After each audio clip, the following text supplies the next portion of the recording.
Don't meditate to feel calm, meditate to just feel, and you will understand how experiences can flow through you, how thoughts are not you.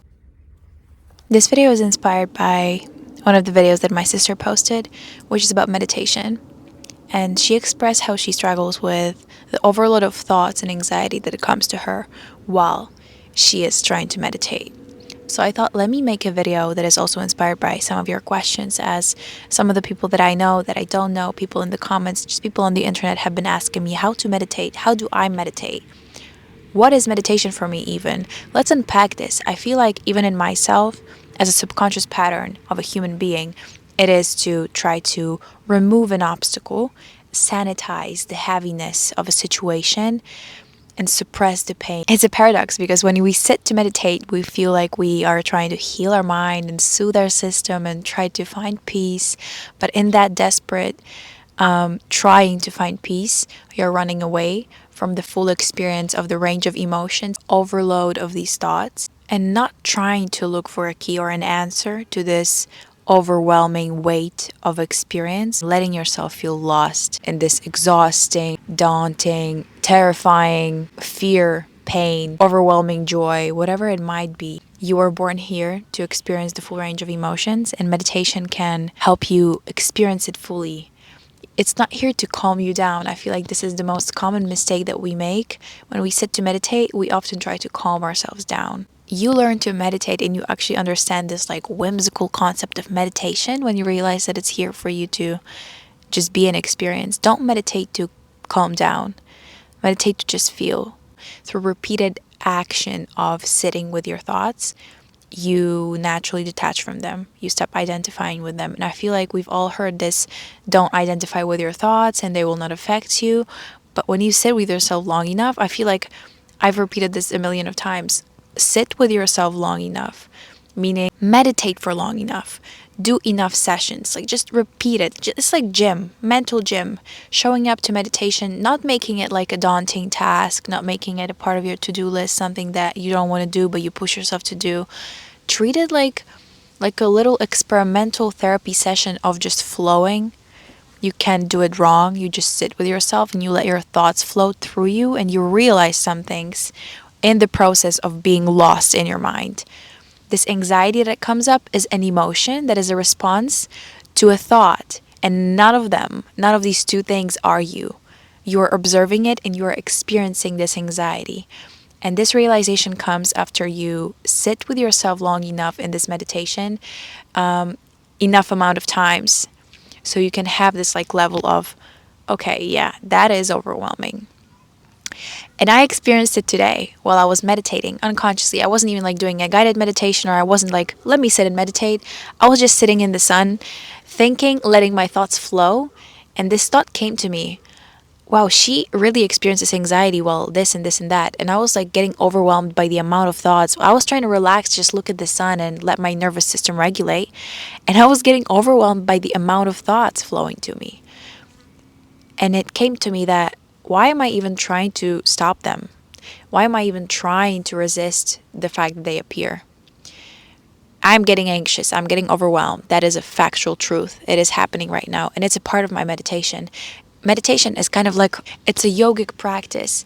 My other friend Zoo, she was in India and she's a yogi. She is very into all of that. I wish I had her by my side right now to explain the whole scientific process and the philosophical explanation of it.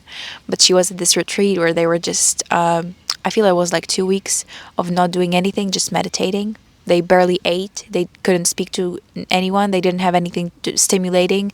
No phones, no screens, no paintings, no looking each other in the eyes. Literally just nothing. Meditating. She could really provide a lot into this conversation right now.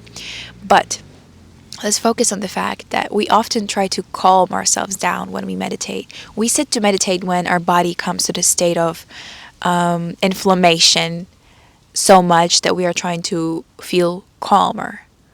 And that's the whole purpose, almost like, yeah, we sit to meditate, we want to feel some type of way. How about we just sit to feel any type of way? Because we can. The process of meditation should become more of an experience, more of an act of embracing the fact that you have an experience, not trying to make anything off this experience. And in that, you come to realizations that are deeper than you. They are not even mental, they're on a heart or on a soul level. I feel like it's difficult to explain because it's something that I don't really fully understand, but I kind of came to, and this experience helps me move through my life in a different way. Like meditation kind of like solved a lot of my issues without me even noticing. Because when you feel something through, when you let it flow through you fully, you come out on the other side with a completely different renewed reality.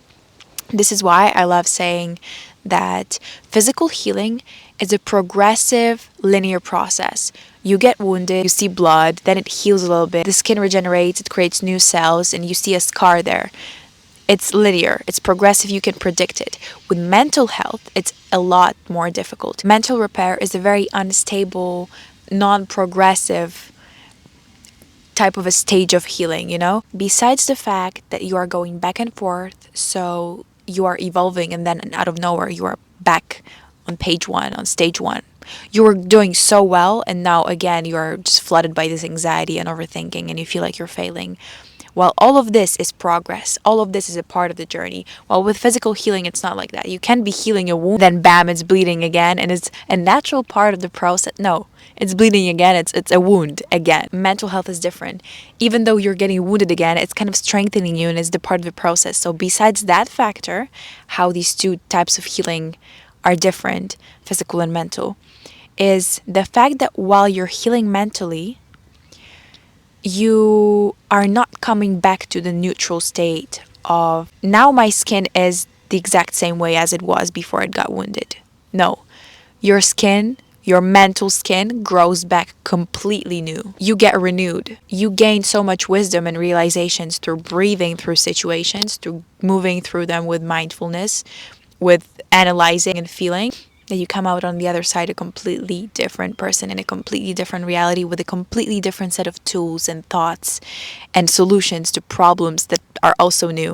Like you get new problems, your whole world shifts when you fix yourself mentally. Fix, I mean like heal, go to a different stage, like a new level.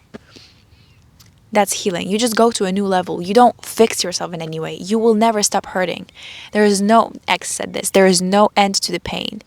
You must be numb. There is no end to the suffering. You just adjust to it and you react to it in a different way. And that comes back to meditation. It's all in your response or in the lack of this response. You see what I mean? Your reaction to it is what creates your full experience. And see your body. Damn, it was in this book, The Mountain Is You by Brianna West. There is some kind of a part of your brain that is responsible for reacting to emotions, and it happens instantaneously. It's like you feel something, and then a reaction in your body is created already. Like it's already like a physical thing. So, in you meditating, you sit with yourself long enough, still letting yourself experience this emotion. You feel it in your body, and by breathing, you can kind of navigate the part of your body that this emotion appears in and locate like what is hurting exactly. And it's interesting because the physical and the mental body are tied together, and you can kind of scan back and go back into the memory of why it is hurting, where it is hurting. It's kind of like somatic healing in a way, but like self healing in a somatic way. It's like your heart is hurting. What is hurting in your heart? And then this memory pops up out of nowhere. And it's not like a memory of some kind of a trauma. It's not that kind of a memory that pops up when you breathe and scan your body while you're meditating. It's kind of like I keep thinking this about myself in these situations. And this is where I feel it. And this is the shame and the guilt that comes up. And I feel it here. It's kind of like a very whimsical process, but that's what meditation is. It merges your bodies together, the mind, spirit, and the soul. The only way you learn how to meditate is with repeated practice. You let your thoughts, your experiences, your overwhelming emotions, and the amount and the overwhelming weight of them pass you just by virtue of you not reacting to them. Just by simply your reaction, your response, or lack of it. That's the key. Why are we trying to resist not feeling calm? Why are we trying to respond in a certain way and meditate to feel a certain way? In meditation, you gain power by responding or not responding. This is when you actually become powerful in this experience and realize that you are in control of this whole brain process of your brain getting flooded by all of these thoughts, you know? You are responding or not responding. Responding in a certain way or completely not giving it any answer back, you know? That's when you actually understand who is in control of the situation and you can experience the experience fully. And weirdly, you start enjoying this overwhelming anxiety or fear because in this stillness, you find so much power and so much safety. You reconnect with God. That's like praying. Meditation is almost the same thing to me. I talk to God in that way, like not in a psychotic manner, but like I literally feel God presence and I feel so safe and just me understanding that there's no way I can fuck up. There's no way. I'm always guided. This is all for me. My thoughts are safe. They're flowing to me at the right speed, at the right time. I am strong enough. This trust is building me up. That's a whole different concept. Your response and lack of it in meditation is giving you strength. Realizing that you are not them, they are flowing to you, and you're in control of your response is giving you strength. And that strength is built by repeated actions, just like gym. Meditating is like mental gym. Just show up constantly, sit through the anxiety. Don't fear it. There's no need to fear it. But you can fear it. That's also an experience. Like, notice it, experience it, sit with it. That's meditation. You don't need to feel calm after you meditate. Meditation is just witnessing what is happening to you and not being the experience. Just being and experiencing. And see, I feel like that's the part where we often get it twisted. Mental health is not feeling happy or being calm. Not all the time or ever. Mental health is feeling safe, and mental health is allowing yourself to experience the full range of emotions, no matter what, and knowing that you can be still in them. You don't have to fight them, you don't have to fear them. You can experience them. And not just because you have to push through them, not just because you have to experience them, because they are the part of this experience of life, but because you get to experience them. They are for you, they're as beautiful, they're equal. You don't have to run from them, because you are in control of your responses, your actions, your reactions. A healthy mind is a strong mind. A healthy mind is a safe mind, and you are responsible and completely in control of building this safety within yourself by repeated action. Yeah, so just remember that you were not born to experience happiness all the time. You were born to experiment, you were born to feel everything. So meditation is one of the tools that you can use in order to parent your mind into feeling safe in every emotion and every experience, putting them equally on one scale and just being like, I validate you. You are here for a reason, because joy can be overwhelming and fear can be satisfying. It's weird, but it's liberating. It's powerful. It's strengthening. It's really, really, really empowering when you realize the whole mind potential that your brain holds. You realize who you are really. Like, your self-esteem grows in meditation. You understand how much power you hold within yourself to shift your mentality, to shift your reaction.